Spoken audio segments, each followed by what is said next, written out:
You don't want to sit next to Chris? Okay. Oh, okay. Sure, Amy, come up so you can speak. I just want to have, if we're going to speak, you can speak. Oh, okay, I didn't know I was gonna. Make it easier for you.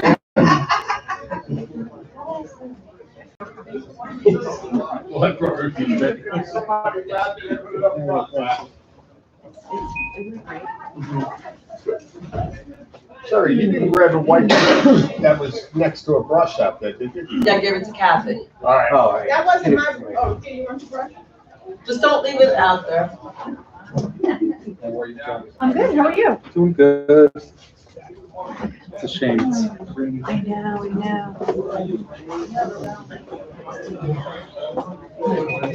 But fortunately, they have access, they can do it, right? Yeah, it's a nice building. Yeah.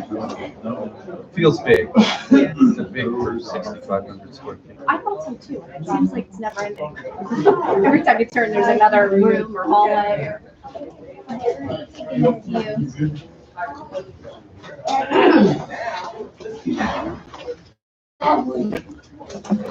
See Bob just got here? Yes, yeah. Yeah, Were you just, yeah, he just reached out to me. okay. He said he was gonna reach out to you too. I just called and I said, I'm recycling. I'm recycling. Yeah, John. I know, I saw. That's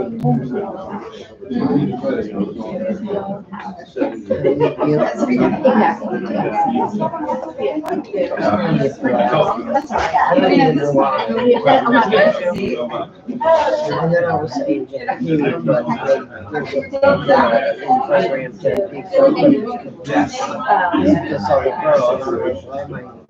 Well, a lot of people. Yeah. You say Jennifer. Oh, okay. So it's hard. Yeah, a lot of people. It's on a mission. Not that I'm sharing. Yeah.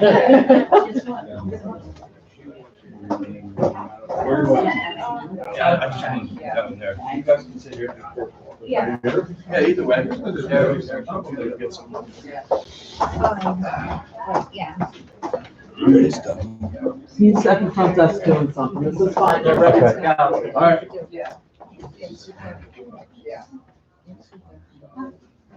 So you're all on YouTube Live. Anything you say will be broadcast. Just letting you know. And hopefully you all took the tour. If you didn't get a chance, we've done, we have a pictorial tour of the recovery movement in America throughout the walls of the Recovery Center. And it's actually very interesting, so if you get a chance, take a look at it. It's a little bit of reading, so you might not have had a chance to read it all when you came in. You can read it on your way up. And eventually Chris will give out. Hard man to pin down. Do you need them right now? 10 minutes ago. That's right, he's giving Bob a tour. Oh, okay.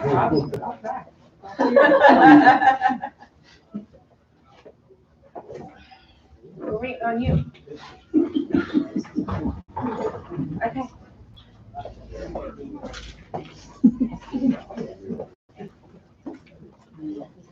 He's getting water.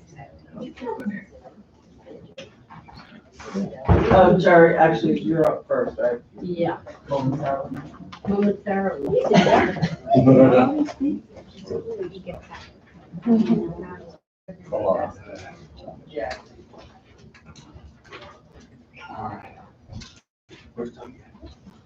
Doesn't need to be here, it's all working. Yep. Start with Jerry. All right. Hello, everybody. My name is Chris, and I'm a person in long-term recovery.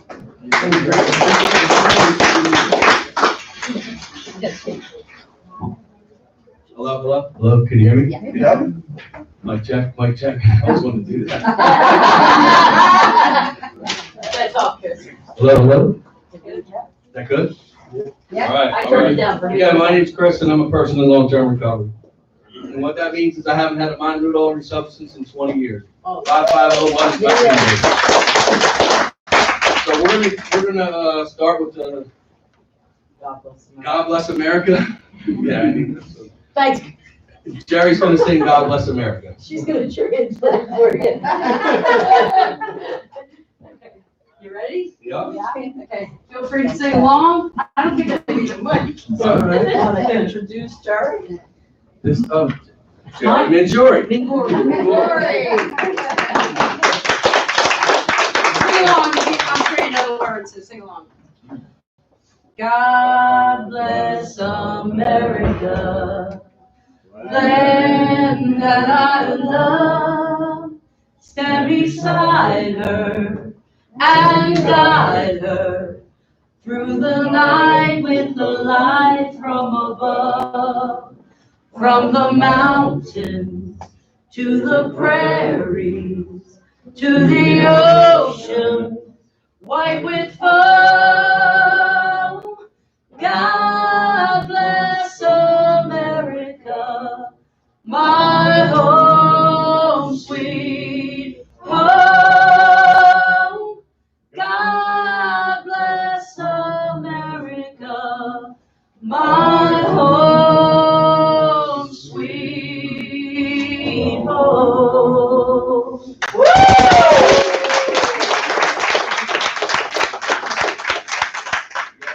Thank her one more time. Okay, so, again, my name's Chris, and I'm a person in long-term recovery. I know I said that already, but I just want to take a minute to thank everybody for coming. First, I want to thank my beautiful wife, Kimberly, for allowing me to do this, because it takes a lot away from our home life. It's not a very, it's not an easy situation, and it's very time consuming to do this, you know. So thank you. I love you. And I want to give a real quick shout out to Matt's wife. This is their facility. They allowed us to do this here. It's a great opportunity. We did have some challenges finding a location that would accept us with the NIMBY, and we went through a couple ups and downs, but you know, we persevered, we prayed, and we landed here, and Magic was so graciously, able to allow us to do this here. So again, thank you, Magic. So, I also want to thank Sherry, who's like my right hand. A lot of the stuff, as Sherry says, this is my vision, but it's become our vision. We really make a good team.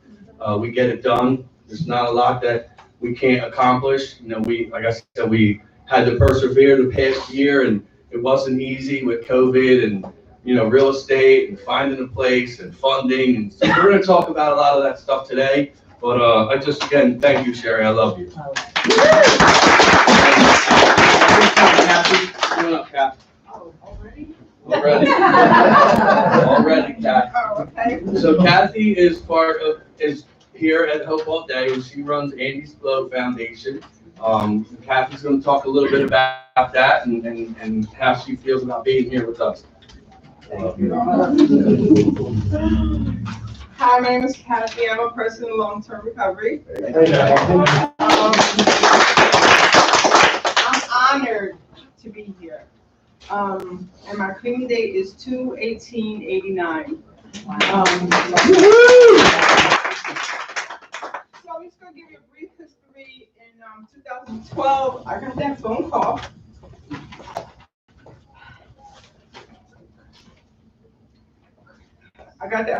That mother's dread.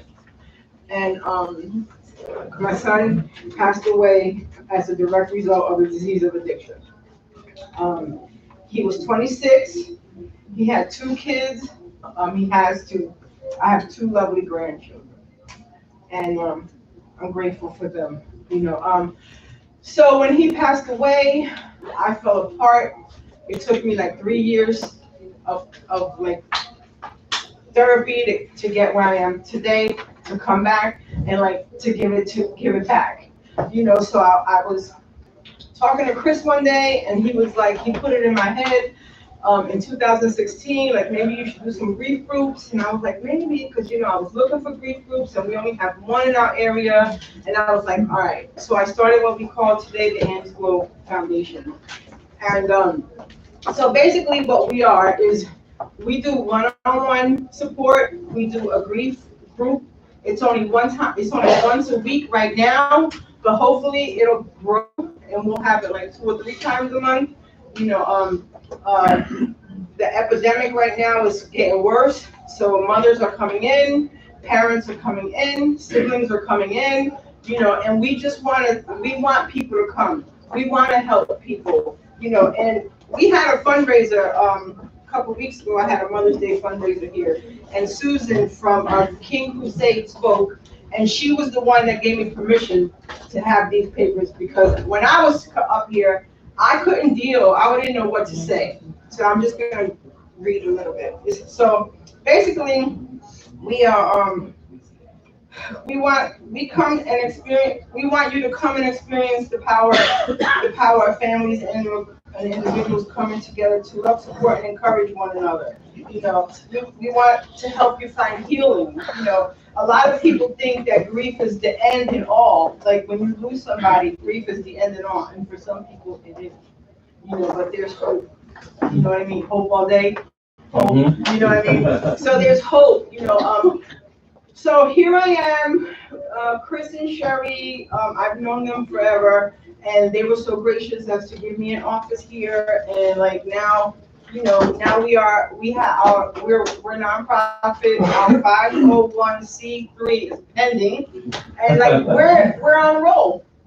You know what I mean? So one thing I want to say is like we're gonna have an educational component to Annie's Glow, and we're gonna educate people on suicide, addiction, and alcoholism. Right? If you have a place and you want us to come, please see me afterwards, and we'll set it all up, because we got to get the message out. We really got to get. Not only is it like people are dying, and we need to like let people know, like, look, we're here for you. Here's what you need to know. Here's a place to come for treatment. We have hope all day. Come on down. Like, you know, they have a lot of services here. You know what I mean? It's really good. And so I think I said enough. You know, but one more thing I want to say. We are a nonprofit, and we're trying to make a little bit of money, so we're having a raffle, and the raffle's outside, and the tickets are 10 for 10 or 30 tickets for 25. So if you want tickets, see me after the meeting. But Chris, again, I want to say thank you. Sherry, you know I love you, so thank you.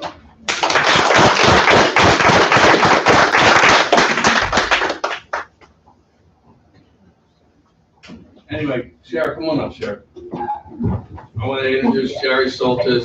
She's the CFO of the Hope All Day Recovery Center and my partner in crime. I couldn't do any of this without. She's going to talk a little bit about Hope All Day. Hi, everyone. My name is Sherry Soltis. I am a person in long-term recovery. Over 25 years I've been in recovery, and very grateful to everything that brought me to here today. Chris and I met 20 years ago when he came along on this path, and we've just been busy doing stuff together, whether it was in 12-step recovery, and we were always about, committed to recovery, but also to have fun.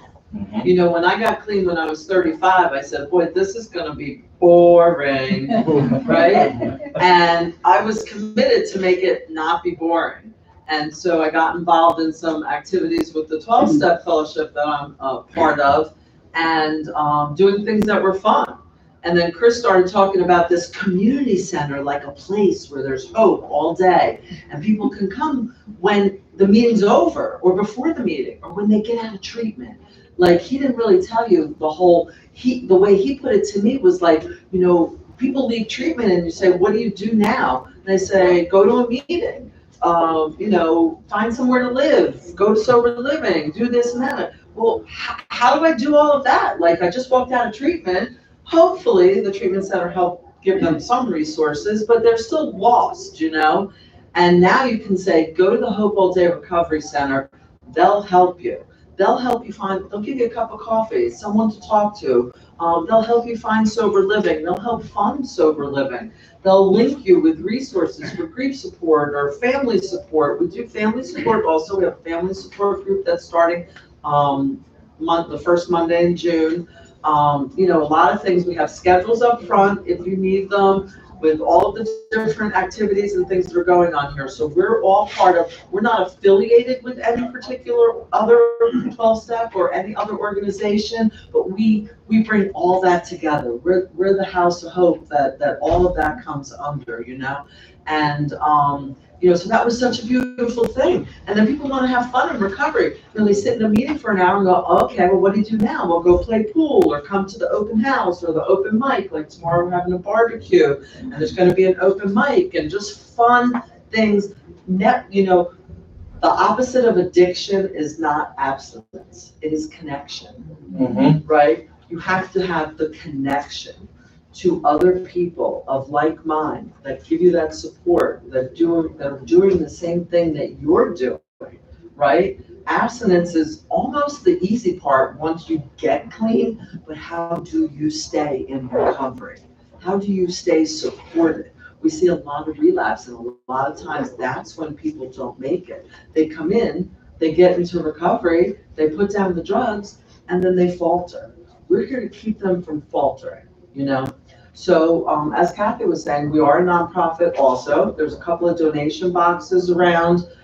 We do accept donations, but we accept donations not just of monetary, we accept volunteering. Volunteering is the biggest donation that you can give. This recovery center is 100%, currently 100% volunteer run. So there's nothing like being able to give back. But there's nothing like being able to accept help from someone who's been where you're at, you know? So volunteering is the greatest donation that you can give us. I mean, we could use voluntary donations to keep the lights on, but you know, there's always ways to raise funds.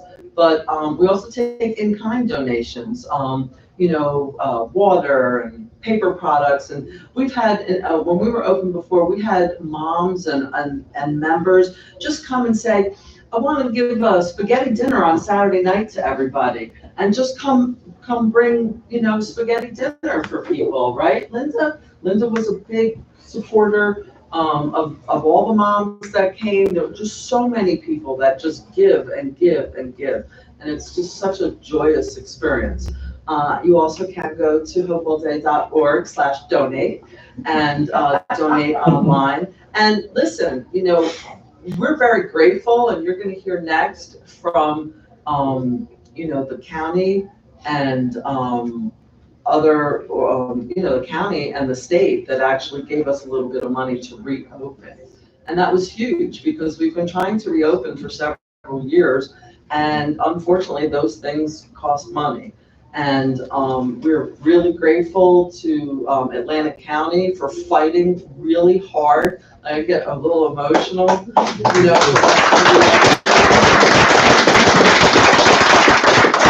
means so much to us because we have been open for a few years before. We're very successful and helped many, many people, and have been really struggling to find a way to reopen. And they fought for us. They really fought hard for us to get the grant that we got to reopen this place. So this is just a place filled with so much hope. We hope you find hope here. Whatever resources, anything that you need to support your recovery, you can find at Hope All Day. You know, resources, housing, we have a workforce center to look for jobs. I mean, and anybody that has anything that you'd like to bring to the center, please contact me or Chris. Our cards are up front. You know, well, this place is for you. You know, it's for us. It's for our community. And we're just really grateful that you all came out to support us today. And that's all I have.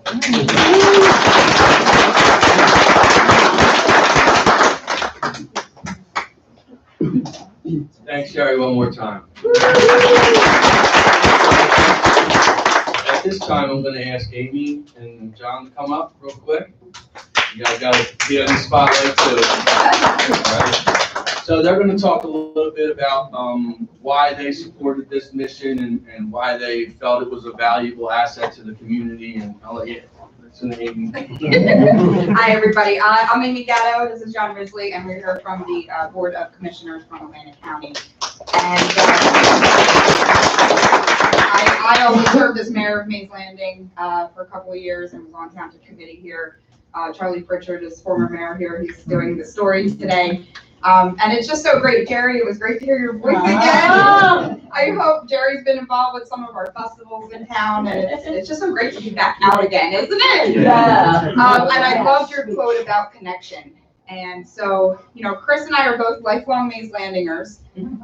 We met in the parking lot of Wawa, and I don't know if you remember that day. But we met, that's where everybody meets, by the way, Mays Landing. We met in the parking lot of Wawa. And here's this guy, bald guy, big muscles, and he had a classic car convertible, if I remember it correctly. And I'm like, and you were with another guy, similar look. And I forget who introduced us, but they said, you gotta meet these guys. And so we met, and I kind of didn't know what to expect. Usually when they meet a politician, they want something out of you, you know. And, you know, Chris and I just kind of hit it off. And following that, he told me about Hope All Day Mission. From there, we became friends. You know, I did the Hope Walks, and I hope we get back to all of that again. And so when Hope All Day lost the Galloway location, Chris started calling, and what I love about Chris is he's so persistent. And John and I are at-large commissioners, which means we run in all 23 towns in Atlantic County. We represent all 23 towns. So you're spread thin. You're everywhere all the time. You're working on a million things and you forget. And Chris will never let you forget the mission, which I love. So Chris said, you know, Aim, I really need to find a place. So I started writing emails and making phone calls to Jerry Del Rosso and to Bob. And Bob and I started getting on the phone, and we were just like, we gotta figure this out. We gotta find, I'm like, is there an office in Atlantic County anywhere we can give them space? What can we do? How can we get grants? There were some obstacles we had to overcome with, you know, making sure you were set up correctly and things like that. And we finally were able to get there. And on our agendas, if you ever are looking for something not fun to do, you could watch a county commissioner meeting. And you'll see we kind of fly by and pass a lot of resolutions that a lot of it is grant funding. And I urge you to either speak with us or visit our county website, because we do have a lot of funding that comes through us that we approve to funnel out to different things, whether that is recovery support, you know, whether that is workforce development. We have a lot of services. That is what county government is for. It is to help others help themselves. We have a lot of social services that people do not take advantage of, and we encourage you to definitely go check that out. But we pass a lot of resolutions to send that money out, and when I finally saw this one on the agenda a couple weeks ago, I think it was now, I was just so excited, and I made sure that we stopped and talked about it at the meeting, because it was so important and it's been such a journey. And I'm just so proud of what this organization does. I think it's a great addition. I grew up 1 block from here. I think it is a great addition to our community here in Mays Landing, downtown Mays Landing. I urge you to please support the local businesses in the area, because all that activity will breed new activity and positive activity as we come out of this pandemic and, again, make those connections. So I'm proud to support it, and I'm just really proud of everything that's accomplished. All of you in the blue shirts, you know, thank you so much for the volunteer time that you're giving. It's so important. So thank you, John. I know I tend to steal the mic a lot. I'm sorry. Go ahead, John. I just want to say briefly, I want to thank Amy for bringing this, you know, focusing the Freeholder Board, well, we're called Board of Commissioners now, instead of County Board of Freeholders. We're given a new title. And of course, I want to thank Bob Wittes for his service to the And county. Jen. And Jen. Yeah, Jen, you were with the county 40 years? Yes, About 40 years?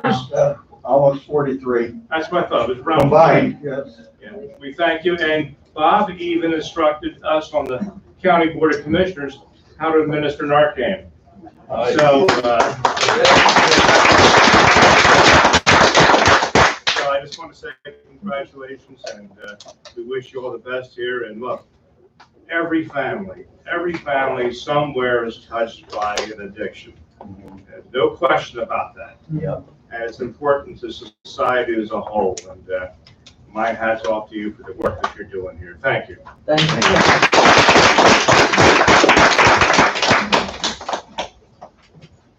Thank you. One more hand for the Freehold.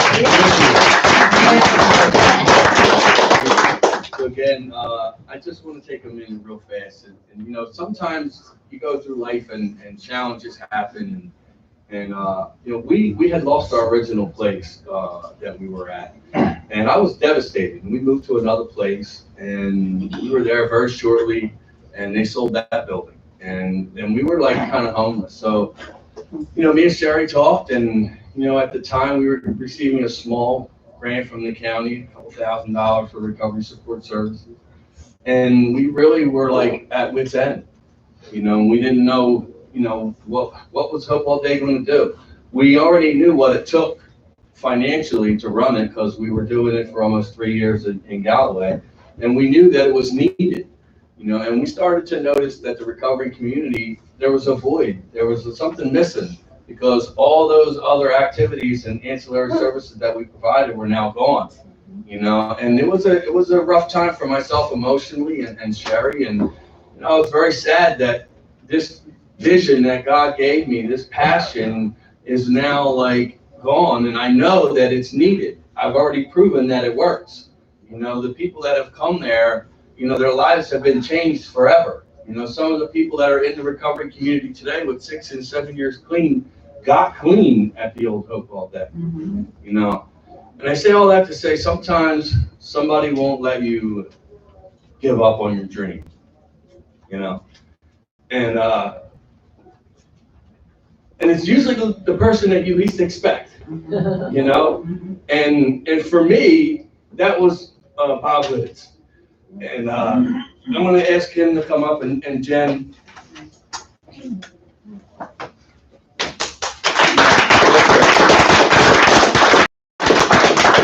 So Bob wouldn't let me give up, you know, and I had kind of bowed out for a little bit, and we were still doing recovery support services over the phone, myself and Sherry, and you know, we were really like at wit's end. We didn't know where it was going to go. You know, we just knew something had to happen. You know, we knew something had to happen. And you know, I got a phone call from Bob one day, and he said, "Chris, you know, you got to come back. You got to try this one more time." And I'm like, "I don't know, Bob," you know, and I don't know if I can handle it emotionally, because I mean, a lot of this stuff that everybody sees here that's happened, like, you know, this stuff didn't just magically appear. Like, there's hours and hours and hours and weeks and months of work to make this happen. And for me, that's hours and weeks and months away from my wife at home, you know, and, you know, but there's something about it for me that is far greater than any monetary pay I could ever get. You know, I sold a construction company to go work for Rutgers University to make $38,000 a year, because it's a peer-to-peer resource job. That's why I did it. It's the same thing that I do here at the Hope All Day Recovery Center. You know, so Bob said you gotta try it again. And he said there's this grant coming out for RFP, and I want you and Sherry to apply. You know, and you know, me and Sherry talked, and I said, you know, what do you think? You know. And she's like, well, we'll give it one last hurrah. So, but the thing about it is we had written already 3 or 4 grants at the time, so it wasn't a hard task to do the grant. You know, the hardest part was waiting. And hard waiting, I'm not very patient. But this process, this takes patience, perseverance, and prayer. And a lot of prayer, and a lot of patience, and a lot of perseverance. And we got a lot of no's, and we got a lot of doors slammed in our face over the past year or so. And then once we submitted the grant, then COVID happened. And it was another, hold on, you gotta wait type of thing, you know? But all the while, Bob kept saying, Chris, just keep moving forward. Just keep moving forward. You know, so one of the things that me and Jerry had talked about last week, and so I couldn't let it pass away. I couldn't let the opportunity go. You know, I had to let Bob know and let you know just how much it really.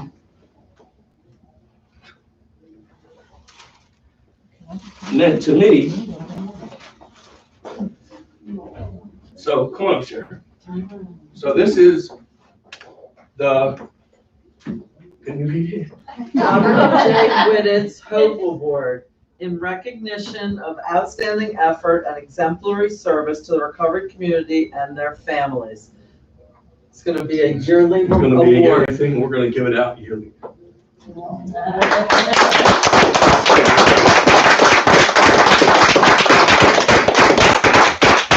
And now we're going to try to let Bob talk and say something. And it's last, be careful. You know, it wasn't just Bob Whittett's. You know, in order to get this grant through, it had to be approved by the LACADA. That's the Local Advisory Board on Alcoholism and Drug Abuse. Okay, it had to be approved by the county commissioner, former freeholder board, and county administration had to put their seal of approval on it. I was the agent. You know, I happen to be the director of substance abuse services for the county, and I was just the agent who put the thing in place. But basically, you know, my wife is here with me. She can tell you one of the things that impressed me the most, and her as well, is when we first visited the original Hope All Day. And the thing about it is I have 43 years of service with the county. I just retired this year. I had over 20 years of service with the prosecutor's office. I retired as a sergeant of investigators from there. And then I had another 22 years in substance abuse services for the county. I've never had an issue, you know, with alcohol or any drug. But when I took that second job and I saw what the services that we were making available to people doing, it literally changed my whole life as well. It really did. I'll never forget, they had a big thing out at Stockton University. I don't know if people remember were there, where the state came in and they were doing these things throughout the county, and they talked about it, and they never said anything about the county funding. And I got up and just let people know that there was county. The whole recovery community stood up and cheered and went crazy because it wasn't stuff that was out there in the street that people knew about readily. But the thing about it is this, you know, and I'm sniffling up here myself because it really does mean the world to me. You know, when we went to Hope All Day the first time, I remember a young lady who came to me, and when I saw her, she was near the bottom, and we got her into recovery. And when I saw her out at Hope All Day, I'd have taken this girl home with me and adopted her. You know, she had gotten everything back together again. Her daughter, who she was about to lose, she reconnected with her parents. She was getting her own apartment. Ashley, I remember seeing Ashley. And the thing about it is that it just reinforced my whole feelings about what I was doing.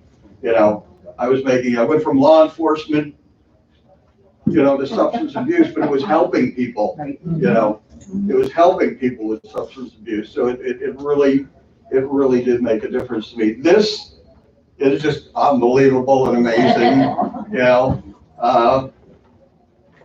in substance abuse services, we also have the municipal alliances for prevention of drug and alcohol abuse. And my predecessor, who unfortunately died unexpectedly, we have an award, the Dave Wolbert Award that we give every year when we have a banquet or a little dinner type thing for all the people, all the volunteers who work for the alliance also. So this is extra special to know that it's going to be given. I was the first recipient. Yeah. It really is. But I have to ask one thing. Most of you here probably know the story, but for those of you who don't, Chris, come back up here. Because I want everybody to know how Hope All Day came about. The mother. Yeah. So I had opened up a sober living house in Summers Point, and it was the first men's house. And there was probably 12 guys in the house, and they were all doing well. And then 3 of them decided to go to Atlantic City and go use. So I got a phone call at like 1 o'clock in the morning. So now, and the backstory is I was really looking for something to do. I was working in treatment at the Lighthouse here in Mays Landing for 10 years plus, and I was getting tired of the treatment in and out, the revolving door. But I also, I'm very involved in my own personal recovery, so I do a lot of recovery stuff. So anyway, I go there and I call their parents and tell them that they gotta go, and one of the moms was like, well, put them in the hotel and I'll pay for it, So I take all 3 of them down the street and they go to the hotel and they go to sleep. Well, 5 o'clock in the morning, my phone rings. It's this lady and she's coming to pick her son up. And she says to me, I want to take him to one of them classes. And I'm like, what are you talking about, classes? She wanted to take him to a meeting. And I'm like, it's 6 o'clock in the morning. There's no 12-step meetings right now. And she said, so you're telling me there's no hope for my son until tonight? And then God just immediately, it just wrapped around my heart. And I was like, we need to find a place where there's hope all day, every day, And that was the inception, and then behind the scenes, it was at my house on the phone, for hours in my office with my friend Doug, who's wandering around here, the big 7-foot guy. And he helped me found this and did all the paperwork and helped me do all that, But that was the mission, that was the inception, and I told Bob about that, and that's kind of been like the staple, like, it's one thing to be able to go to 12-step meetings and feel safe for an hour and a half, but like, my question all the time is, what does a 19-year-old do after meetings? Where do they go? What do they do? So there needs to be some place, and I've always said this, and I'm going to continue to advocate this. If we don't make recovery cool, they're not going to stay. It's got to be cool. It's got to be fun. It's got to be hip. You want to get a new fitted hat and a brand new pair of Nikes and spend the rent money on your outfit and come to the dance, go right ahead. Come on out, But that's what's going to make people want to stay in recovery.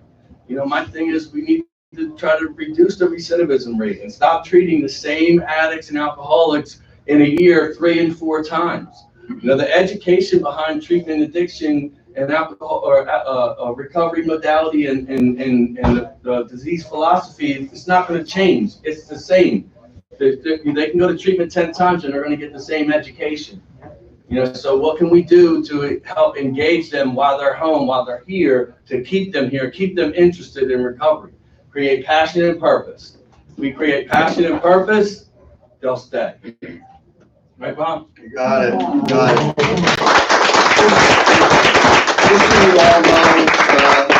And I'm so happy and so proud to have been a part of it. The initial grant that we got was for $126,000 and change, and it's just been expanded for a second year. So basically, we got $250,000 to get these guys up and running. And as Amy said, she and I probably were going nuts, beating our heads off, trying someplace to get them in. And, I believe in this. I really believe in this. And I've seen, the success stories that have come out of it. And the thing about it is that having worked on this side of the aisle for 20 years, helping people, you know, through treatment services. It's just so amazing. It's just so amazing because I personally don't believe that most people want to wallow away in addiction. I really believe that they're looking for something, and this is it. This is it. I said enough. I want to introduce, this is Jennifer Peelhow. Jennifer, basically, I retired in March after my 43 plus years with the county, and Jennifer Peelhow is my replacement. She is now the person who is in charge of substance abuse services for the county.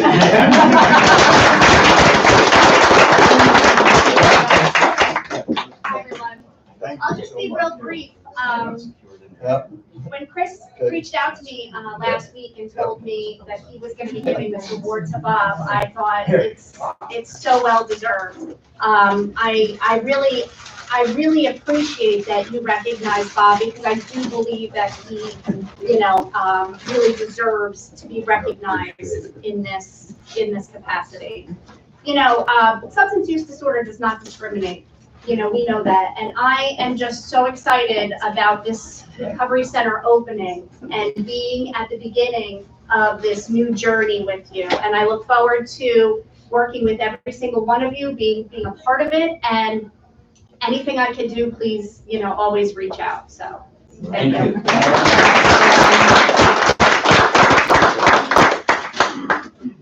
All right. Got my cliff notes here. Where is Michelle? Where's your partner? Let me see. She's coming down from up north. I could say. So we'll skip ahead, because I know Heather's here. Oh, I am. So come here, Heather. So I'm going to introduce Heather, who is from formerly NCAD, and she'll talk about that, which is now NCAR. But Heather was also very intricate in opening the Living Proof Recovery Center in Voorhees, right? Yes. Yes. So she's going to talk a little bit about peer recovery support and what she does today, and just how important places like this are. So help me welcome Heather. Hello, everyone. My name is Heather, and I'm a person in long-term recovery from both substance use disorder and mental health issues.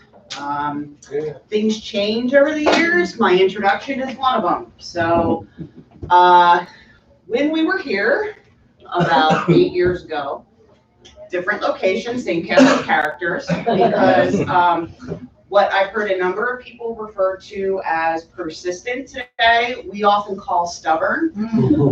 Either way, it works really well. What I do today is I'm the advocacy coordinator for the National Center for Advocacy and Recovery in Behavioral Health.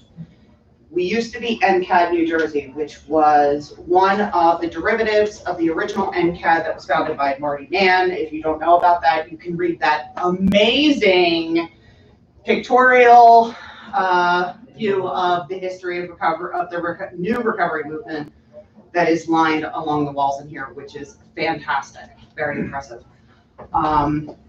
So I know that a lot of work went into that, so you're getting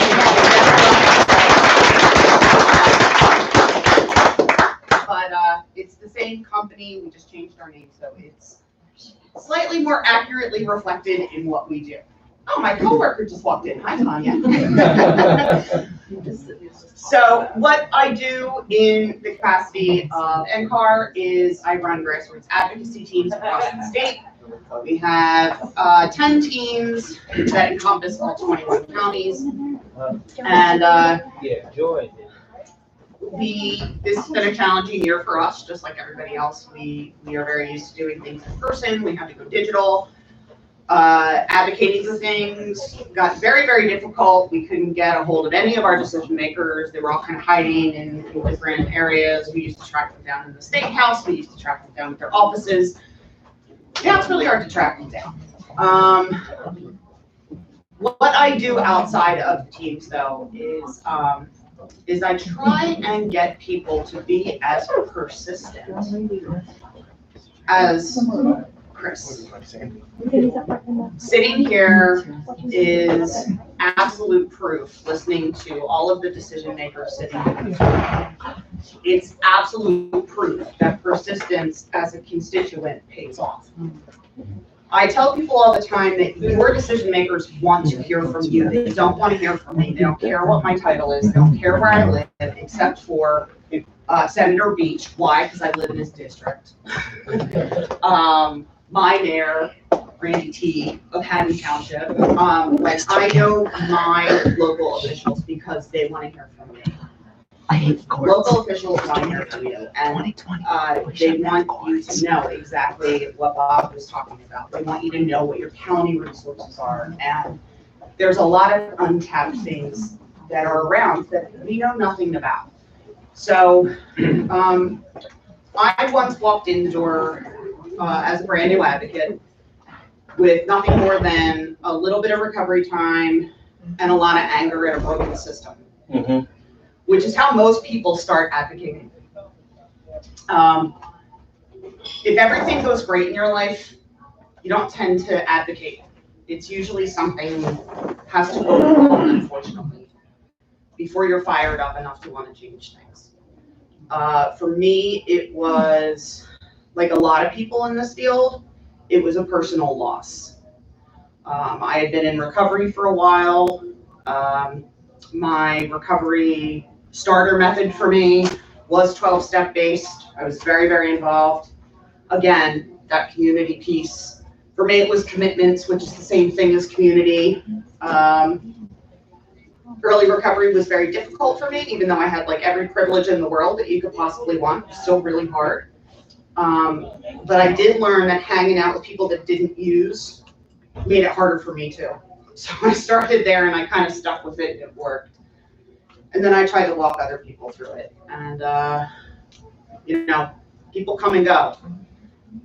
This one particular young lady I became very close with. And unfortunately, she did have a resumption of use. She did overdose. She was brought and literally dumped at the ER by the person that she was using with. Why? Because that person could have been arrested. So at the time, we did not have any laws protecting that person. So he couldn't call 911 and he didn't want to wait around. So kudos to him for actually getting her to the ER because that didn't happen a lot of the time. And they weren't sure how long she'd been down, but they did manage to bring her back, but they really shouldn't have. So instead of what we hear of as an overdose death, this was a 2-week process for a family. And as a person that was very close to this young woman, whose name is Chrissy, as a person who was very close to Chrissy, I was the link between her support network and the family. So I was up at the hospital almost every night watching what her family was going through. And I was sitting at her bedside. There was a vigil held that night in Trenton. A lot of advocates were there. Talking about how the governor had shot down the Good Samaritan Act. The Good Samaritan Act is the very law that would have protected that person who had to leave Chrissy at the ER and couldn't call 911. So I watched this vigil. I watched them talk about how the governor shot down that act, and I got very, very angry. And I happened to be entering our realm of the field shortly after I lost Chrissy, who eventually her parents had to take off life support and she passed. That was quite some time ago. And 6 months later, that very law was passed. Mm-hmm. It was passed because there's a lot of Chrissy's parents out there who were also very angry. Mm-hmm. There were a lot of Chrissy's friends out there who were very angry. There were a lot of people who called a lot of decision makers and said, I'm angry and I'm tired of losing my loved ones. Do something. So I watched that act get put into place. I joined a team of other advocates who were also pretty ticked off about a whole lot of things that I hadn't even gotten to yet. I was working at a place that would eventually be called Living Proof Recovery Center. At the time, it was only the second state-sponsored recovery center in the state. There were other ones, not too many at the time, but my role there was apparently to find out all the wrong things to do so I could tell everybody else what not to do. I ticked off the county funders, I ticked off the commissioners, and none of this was on purpose. This is because I was flying blind in a system that is ridiculous. It's complicated, it's backwards, it's so difficult to navigate. So because I was involved in this advocacy team, I knew about when Hope All Day was starting. My friend Aaron, who had this position before me, was intricately involved in the starting of Hope All Day, and he said, I'm going to swap information. I said, man, carte blanche, tell them whatever they need, I will come down there. So I came down, I was at open houses, I did all the cool public fun stuff, but I also came down and I talked to the volunteers and the staff, and I said, all right, man, this is what not to do. I did all this wrong and had to spend a lot of time making apologies and going back, and don't do that. This is what you do instead. I taught them how to navigate the really weird treatment system. What do you do when somebody has Medicaid? This is when Medicaid didn't cover inpatient. This is before the expansion. So it started there. That was when I was working with a recovery center, and our goal was as many recovery centers as we possibly can. We need them everywhere. Nothing has made me happier in the past couple of weeks than coming here and hearing county officials being like, we have funding and we're so happy to give it to you. That doesn't usually happen. Like, I have some people in my county that I need you guys to talk to. That's part of the drawback of doing what I do now, is that it's a benefit because I know who's really supportive, and it's a drawback because I know who really isn't. And I want to say thank you to all the decision makers in this area for seeing that the best people to be making these decisions and helping people find recovery pathways are people who have been there. Because this is something that I'm always fighting. We are always fighting. People and family members know what works. They know what works for people who are seeking recovery. They know what works for family members in recovery. It does not mean that all of the other pieces of the pathways are not important. I mean, I am very blessed that I had fantastic insurance. I went to a really great treatment center, but I also went out of state. So I had that very problem. I'm going back to the place where I had my problem with no supports. I just spent 40 days building my recovery and building up a network that I now have to leave behind. And we didn't have any of these then. Now we do. Now we have a lot. They're all a little different, but it's the point is the same. The point is that there's people there who have been through it and want to help you get through it too, in the way that's best for you. Family members are exactly the same. That's another thing that, thank God, has changed since round one of Hope All Day, is that we know family members need help, they need support, they need other people to get through the journey with their loved one. Same thing with allies, siblings. The more we know about this, the more we learn we have to change. I gave a presentation the other day about peers and the peer-led movement in New Jersey. It's only been a movement since funding became involved, because people in recovery know that the power of one person helping another is how we do it. So, but in New Jersey, we were a little behind the curve putting this into place as far as like certifications and training and formalized recovery centers. But now that all of that stuff is happening, the very peerness that it's based on, in a lot of places we're losing that. And that's That's not okay. That's why I make sure when I hear things like Hopewell Day is reopening, I am totally there and I'm telling everybody. So I know that to create this and to keep it running, it takes more than a village. It takes the village, it takes the family members and all the elected officials and so many levels of red tape and bureaucracy that have to be waded through, and a lot of blood, sweat, and tears on many, many different levels. I am incredibly honored to be part of this round 1 and round 2, and this is the final round, guys. We're staying. We're not doing this again. No, round 3.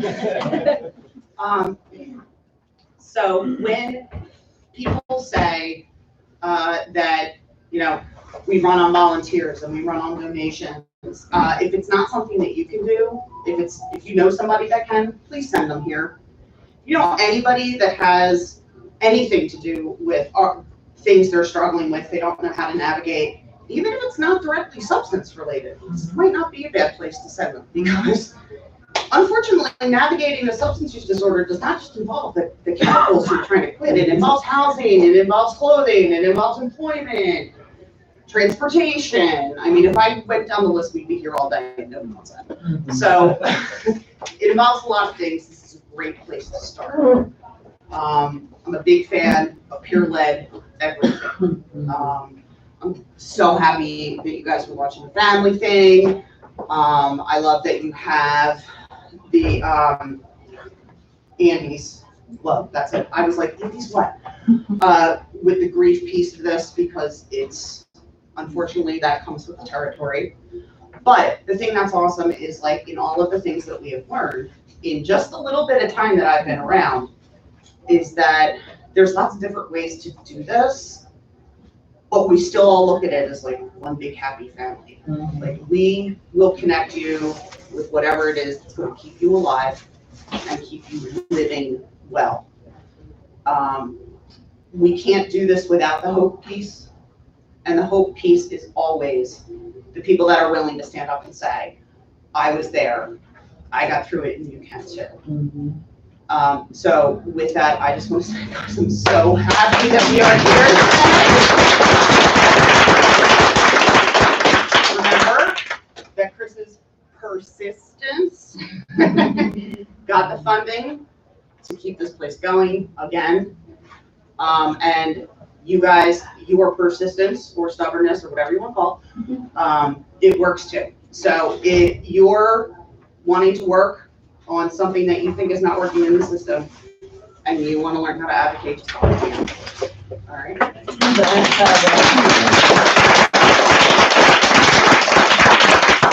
All right, we got 2 more quick presentations, and then we're going to do a ribbon cut. So right now, I'm going to ask Tanya to come up, and Tanya's with the Mental Health Association, and she also works with Heather at NCAR. Me and Tanya have a history. A tumultuous history, but it's a good one. We've educated along the way, both of us, and learned a lot, but I'm going to let her talk a little bit about what she does and what we do here. I won't keep it real long for you. I heard I missed the story of my son. It was my first experience with Chris, and ongoing experiences, right? So I met, should start at the beginning, in 2012, after years of trying to figure out like how to help my son who was struggling. I came across a group called Parent to Parent, and some of you are probably familiar with Parent to Parent. They have family support, and they also help people navigate the treatment, which nobody was doing that. By the time I found him, my son was in the county jail for a violation, for probation. You didn't put it in then, did you? Okay. So, it was the first time as a family member that I had somebody listened. And I think I think I cried for 2 hours because no one ever heard me. But not only did they not hear me, but they didn't.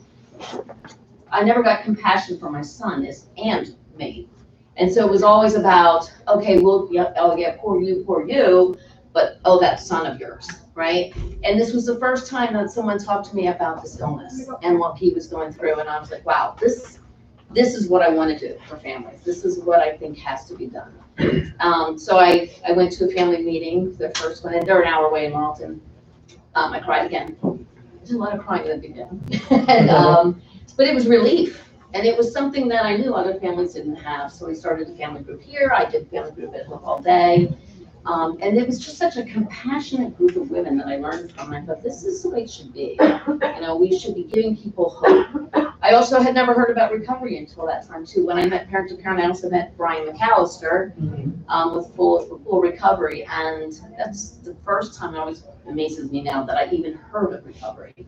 So for a parent to think that there is no hope and not understand what recovery is or that it's possible, it's just, oh, you feel hopeless. So it was the beginning, and I just got more and more involved. I met people like Chris. I met other people in recovery. I got involved just like Heather did. I got involved with the bill, the Overdose Prevention Act. And I remember when we were told that the governor was not signing the bill and how angry we were. And right about that time, when we were fighting for that bill, my son had overdosed. And I remember calling 911. And, you know, the police came, everyone came, and they came in the house, and you know, I said, this is why this bill has to pass, because I could have done it, and he was lucky, he was revived, but I could have given him Narcan if I was able to have it. So I knew how important that bill was. And then, once you get involved in advocacy and you get a bill passed, I was like, I'm passing everything. Nobody get away from me. I'm going after everybody. So I became very loud, which it's funny because I've been doing these trainings and they're talking about your story and they want to go back to when I became the way I am. And I'm like, it wasn't when I was young. It was then. That's when it happened. When Parent to Parent was around, when the recovery community was there, it empowered me. And I started helping other people. I started helping other families. I now work with, a long story short, I work with the Mental Health Association doing, I'm a family advocate and government policy, which is fun. And I also work with NCAR, with Heather, which is great because we both got involved with NCAR, the same was NCAD then. At the same time, we both have really big mouths. We both get in a lot of trouble. And it's good because we kind of hold each other. When she'll say, I think I got in trouble. I'm like, that's all right. It'll be okay. It's good. But Hope All Day was, when we opened up Hope All Day, it was so unique and so peaceful. I remember we did the family groups there, and I was like, we don't even need to talk. We just need to sit, you know, just sit with each other and just sit and relax. It was so amazing. And so I think that I saw this vision that Chris saw, you know, and I thought when they closed down, it was so sad. But I see it may not be the same exact kind of place, but the atmosphere is the same. It's full of hope, and there's just so much that can happen here. I'm really excited about Andy's Clothes going to be here, Susan Long, who doesn't know Susan Long. You know, we've got some really positive influence in this building, and I just said to Chris, we're doing our weekend meetings here, right? So we are going to do our meetings here for Atlantic County. So I'm excited about it. And you know, I don't want to go too long, but I just want to say that I'm so happy, you know, and I think it's really a positive thing. I'm excited to see where this goes. All right.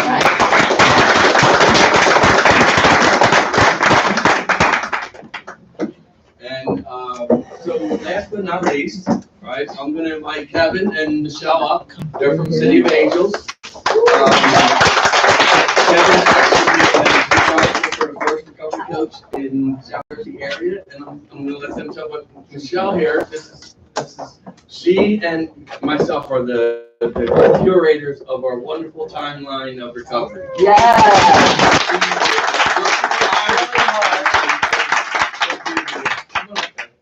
And listen, this guy here has believed in me from day one, and when some people didn't, and this guy, I love him. But this is Kevin from City of Angels and Michelle, and they're going to talk a little about what they do, the importance of peer recovery and recovery coaching. All right. Yeah. You're the chair.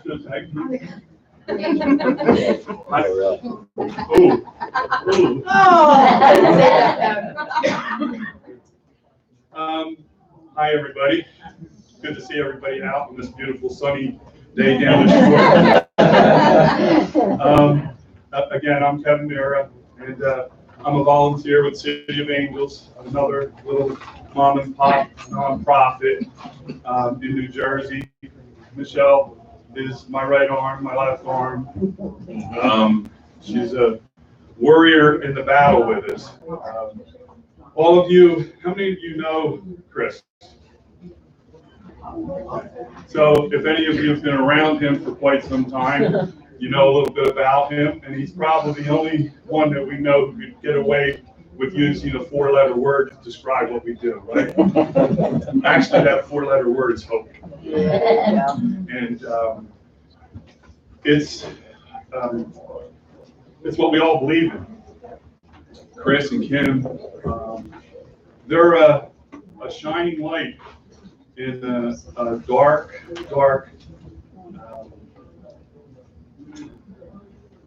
I don't know whether to say a period or a lifetime, but they are a shining light. They give us all inspiration in what we do here. And I want to congratulate you guys on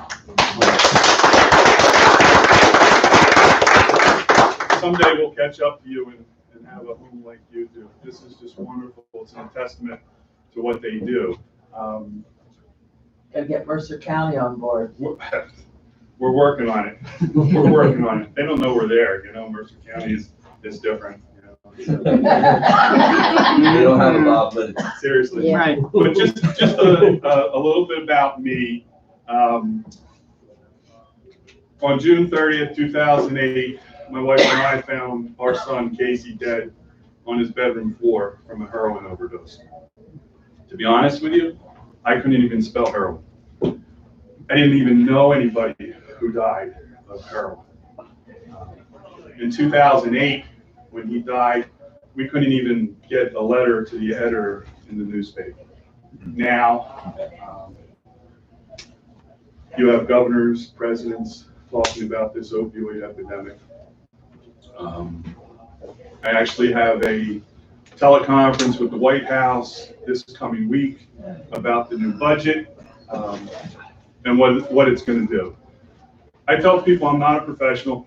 I'm just a dad who buried his kid.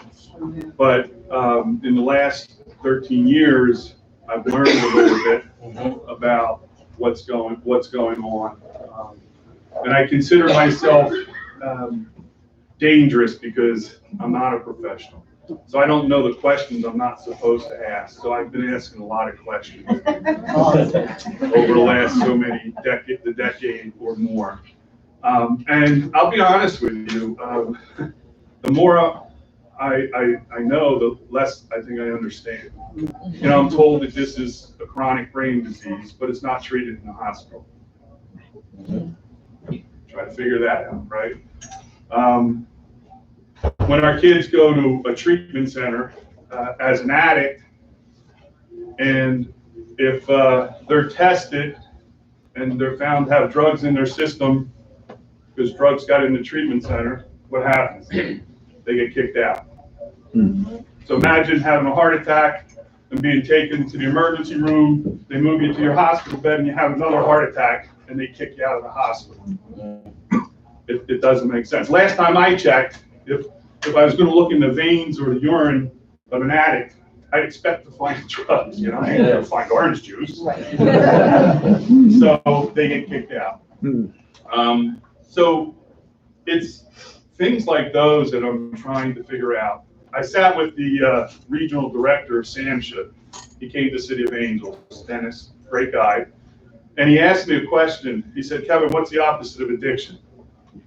So I know I'm not a professional, so I figured let me try to impress him and think of a real good answer. And he said, the opposite of addiction is community. So I had to think about that a little bit. Because the way we treat addiction, when you go into a treatment center or a recovery house, they put you on blackout.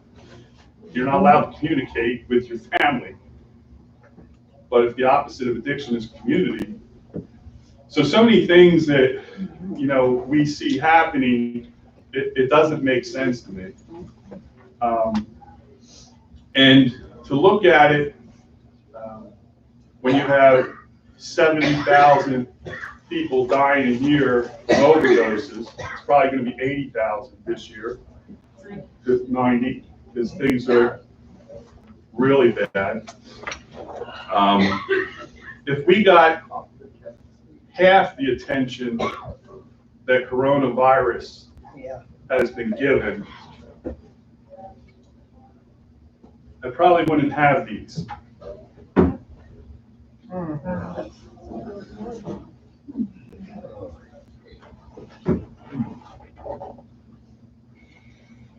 And I've sat with every one of them, including my son.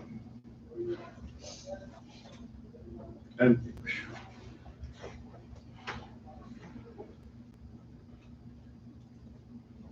they've all been to treatment, which means the system touched them, and they're all dead.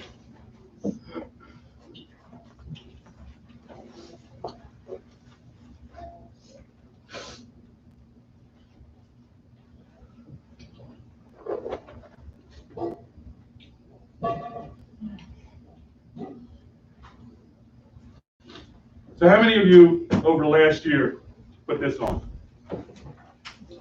How many of you have shut down your business? Stop going to the store?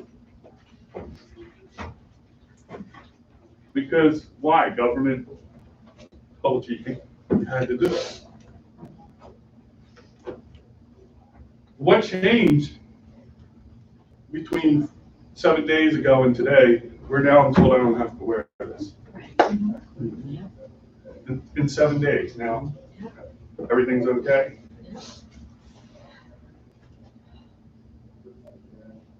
How many of you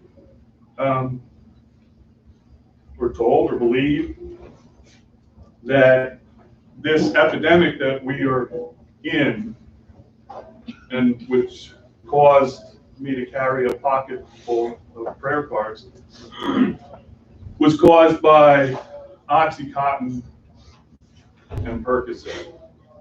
How many of you have heard that? And how many of you now here, so that's what got us into this, right? So Matt, how many of you here now, if you listen to what Washington is telling us, is that buprenorphine, Vivitrol, Suboxone are what's going to get us out of it. They call that evidence-based treatment, MAT. So it must be nice, because who made Oxycontin and Percocet? And who makes Vivitrol, Suboxone? So the pharmaceuticals got us into this, and now they're going to get pretty good a deal, I think, you know? That they get us into it, they're going to get us out of it. What I'm just getting to is that as I've learned to ask questions, you guys have to ask questions. We can't just take what we're being forced fed. That there's got to be another way. And maybe what we're told is not always the truth or the right way. And until we start asking these questions and we cause a seismic shift in how we think, I'm going to be adding more cards to my pocket. City of Angels, when we started, back when Casey died, we started to help people get help. There was no City of Angels at that time. And that's what we've been doing. And we've been doing what we call the front end, which was interventions, meeting with families, referring people to treatment, so on and so forth. But my pocket keeps getting fuller. Kids are still dying. And so we try to figure it out. Well, when we first started, relapse was inconvenient. Now relapse is deadly because of the fentanyl that's out there. So it's not rocket science to figure out if we could extend the kids' recovery, that they would have a better chance of surviving this epidemic. And so that's what City of Angels is looking at. Because my wife, when she had aneurysm surgery, when she was done surgery, She wasn't given a certificate that says you're better and told to do 90 meetings in 90 days. She was given a 2-week checkup, a 6 weeks checkup, a 6-month checkup, another 6-month checkup after that.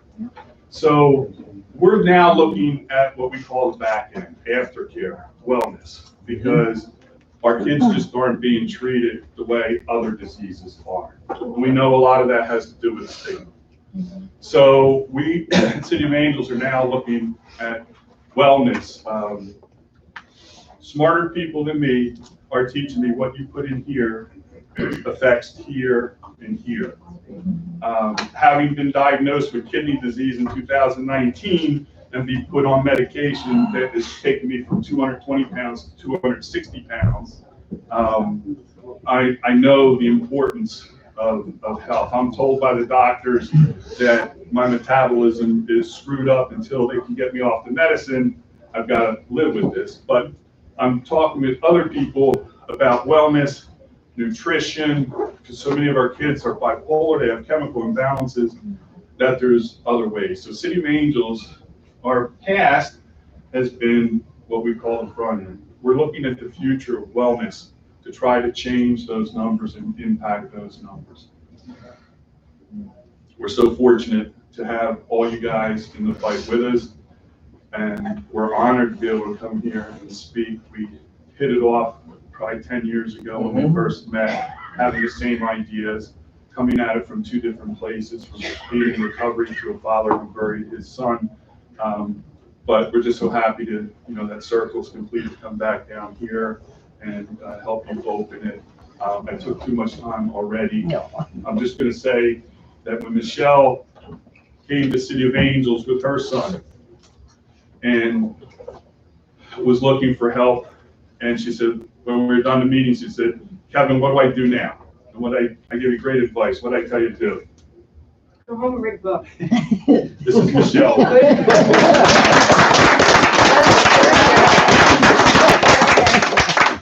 Okay, so this has just been very touching for me. I'm sorry, I had an emergency earlier.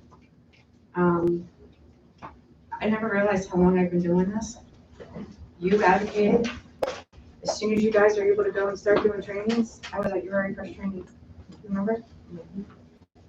Right? The very first time you went and spoke to BenCAD, you were so freaking nervous. My cousin.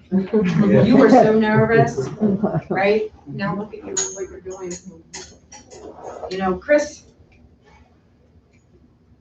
he says, I want to do a timeline. The visionary look, right? And I'm like, okay, what do you want to do? He wants to do the recovery movement. I said, okay. Right, so we were working on it, we're going back and forth.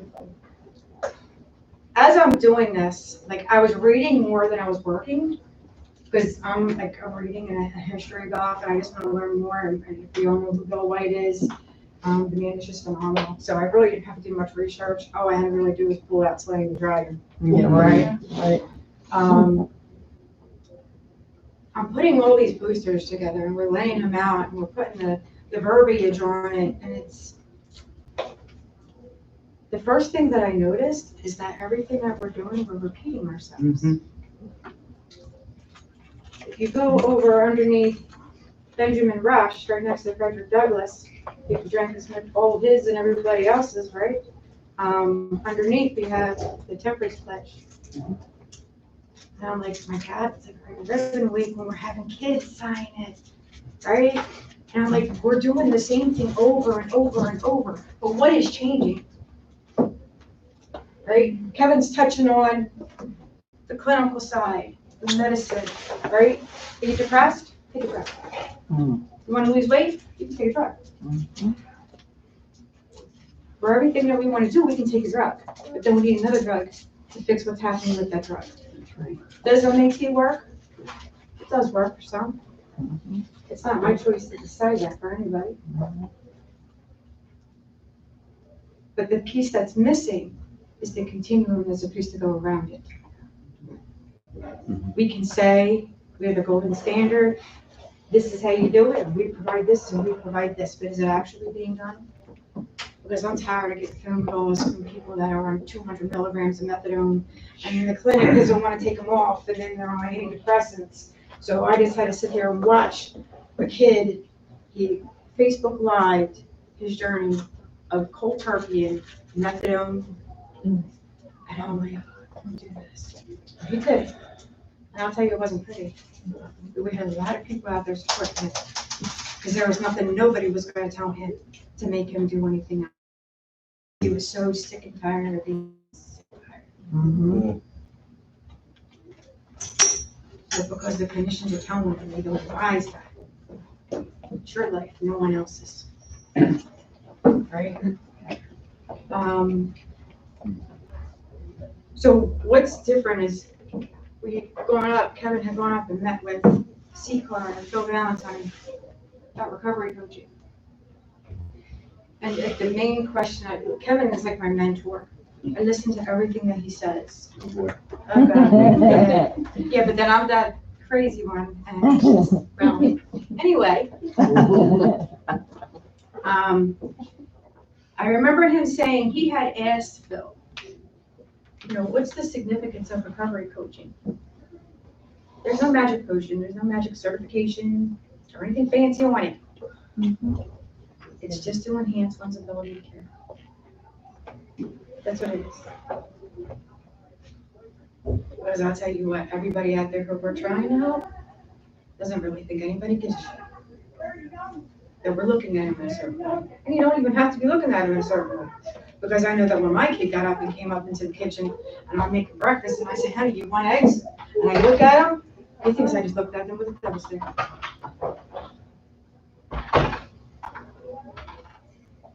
My journey in this is crazy. See a lot of faces here where I train for recovery coaching. We're down south here. If you've taken my class, how powerful is the class? As good as it gets.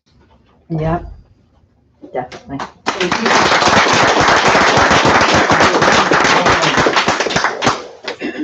What we're doing at City of Angels is being a good recovery coach is not just a 30-hour class and a 16-hour events.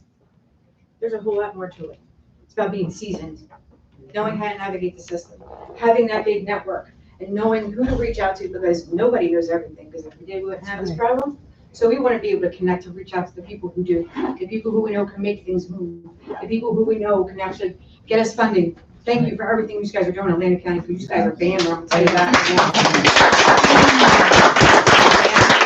So I also work with the state police, the DMI, so all of the deployments from the Naloxone come to our office, right? So we're putting all the analytics together, and my big thing when I got there was, oh, you've got all this data, what are we doing with it?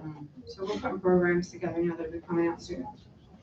But what is coming down, working with the AG's office with Operation Helping Hands, there is a lot of support in Atlantic County of what you guys have. And you guys being here today is just phenomenal.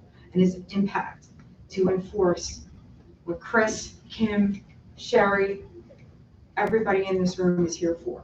And we thank you for everything that you're doing, because here's the thing, us grassroots, we can do this all day long. And they're gonna trip on us, step on us, and roll on us.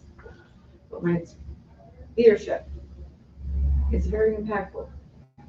It's impressionable upon the community. More people want to listen and understand. So I thank you from the bottom of my heart. On March 28th, 2019, I woke up that morning and I was real emotional. I'll make a long story short, but I had a great conversation with my son that day. I was picking up my grandson. He said, after you pick up the baby, pick up the dog and come over, I'll meet you at the house, I'll be home in an hour. So I did my thing, his fiance called me.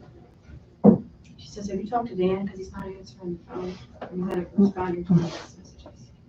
I said, I've been talking to him all day. But the crazy thing was, I was in Woodbury, waiting for a client to come down, because we were getting ready to treatment and had to arrange transportation and storage of her vehicle.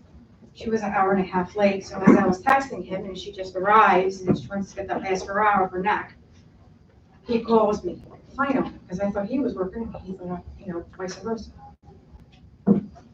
I hit that button that says, please text me. So I did not answer that phone. Long story short, I get to the house, Rose calls me, I said, just meet us, we'll meet at the house at the same time. I get there, I go to put something into the trash. And I look up and I see his foot on the ground. I busted open the gate and I ran to the back. And I could just tell by his skin that he's been there for a while. So I run over and I said, put the kids back in the car. She goes, what? I said, and then she knew. She put the baby back in the car with my daughter. She ran in the house, grabbed the phone, and I'm standing there and I go to flip him over. And I just flip him over, it's starting to set in. So when he rolled over, his hand came down and he had a loaded needle in his hand. I didn't know that, but I couldn't see. So I got stuck with the needle. She's being stimulated by 911. So she's moving, she's hustling and bustling. She administered the Narcan. She's putting her hand on his chest and I'm standing there watching. And they're telling her what to do. And I said, no, you gotta move your hand up a little bit. And she looked up at me like, what the fuck are you doing? So I fell on my knees and I just started doing chest compressions and I didn't stop. I could feel the click in his chest. I could see his head down. He was going. First responders got their lady and take their bags off their back. They said that you can stop.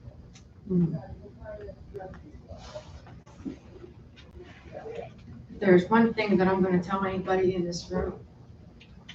Those who struggle directly with addiction. Let me tell you something, the family members are struggling just as much. Just as much. They need just as much help. They have to take that walk of recovery together with support.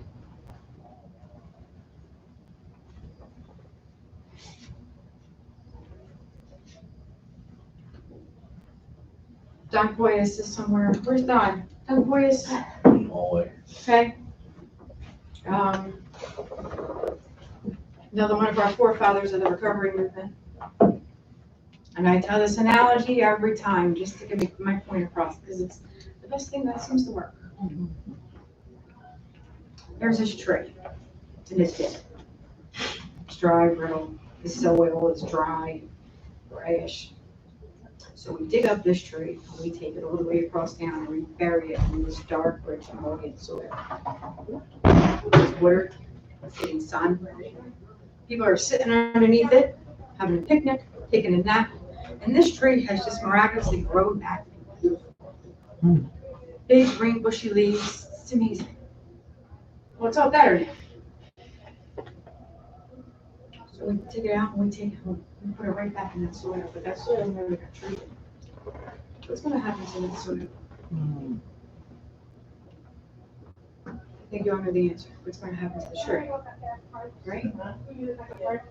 And that is why Vocal Day Recovery Center is probably one of the most important things that you can have in any town, and it needs to be in every town. Where are these individuals supposed to go? Support. And before he was even open, we're down here. The first time we talked about the pictures, we had Danielle down here doing a resume. The guy got a job because a couple of weeks ago she sent it over to me. We got sent it out. He got a job, right? Little teeny tiny things. Oh, my only background is I worked at Burger King. Like they don't think that's. Well, I might be the best burger flipper ever. Really good resume, right? And then you give them that paper and you let them read it when you're finished. And they're like, you see their posture change, you see their head change, facial expression. Wow, okay. Still a teeny tiny thing. You know, where is the opportunity for somebody to go on that interview and feel a little positivity within themselves with what they're wearing? We have a clothing closet here down here, right? And these are things that we do. Kevin's up in Trenton. He came down from Trenton today. He's up in Hamilton. And I'm sorry, I didn't know parent to parent existed. I wish I did. I got the phone book out and I looked up, and I called and Bill Jason and he answered the phone and I said, I'm looking for this guy Redneck. And I'm like, huh? So we talk about stigma, even in a name, right? But recovery coaching is what we're priding ourselves on right now, the wellness, the back end piece. Because it's not a medicinal thing, right? That's, if it's mental health, that's a whole other subject we're talking, stay in your lane, people. But, me and Kim were having a conversation the other night, I was like, I gotta go, I didn't realize it was that late, I'm sorry. You know, we could have talked for hours. There's more to teaching a recovery coach, specialist, seasoned, whatever you want to call them, mentors. We all do the same damn thing, right? Like I know recovery coaches that have been seasoned with regards to somebody who just took a 30-hour class. It doesn't matter to anyone. So know who you're working with. Okay, we are all throughout the state, right? We have contacts everywhere. You want to reach out, you want to find something, go ahead, she'll get you connected. Right? But that's what we do because we're seasoned like that. So, ourselves. But building extra curriculums, compassion fatigue. There's a difference between compassion fatigue and burnout. Big difference. People don't know what that is. I'm gonna do that one to you, Michael. That's the next one after Bill.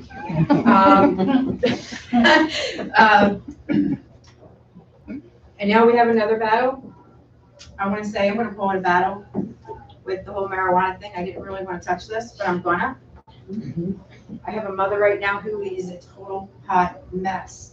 Because all her son wants to do is get up in the morning and smoke weed. Okay. It's not going to school anymore. It's not doing anything. Look at Colorado. Their ED visits, the admissions, they're off 60%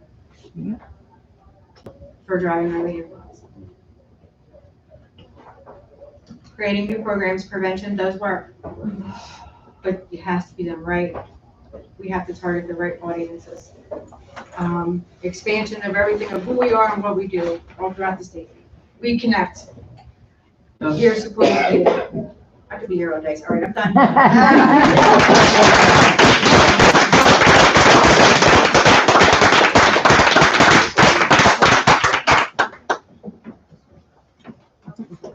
Sheriff, come on over next. So we're gonna wrap everything up, but I want to say, thanks everybody for coming.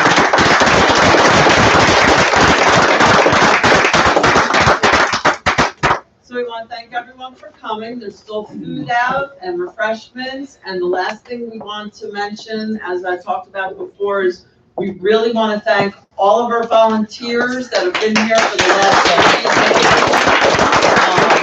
Getting the place ready, doing everything they can to welcome everyone, giving tours, our kitchen volunteers, our front staff volunteers, our tech volunteer, Doug. We have a whole front desk crew. Michelle has been overseeing that. Jack, our chef in the kitchen. We could not do this without volunteers. Chris and I, no way. You know, we need each other. So thank you to all our volunteers. Go enjoy some refreshments. So real quick, we'll have Amy and we're gonna do a little ribbon cutting out front. So we'll go and take some pictures. And, let everybody have a good time.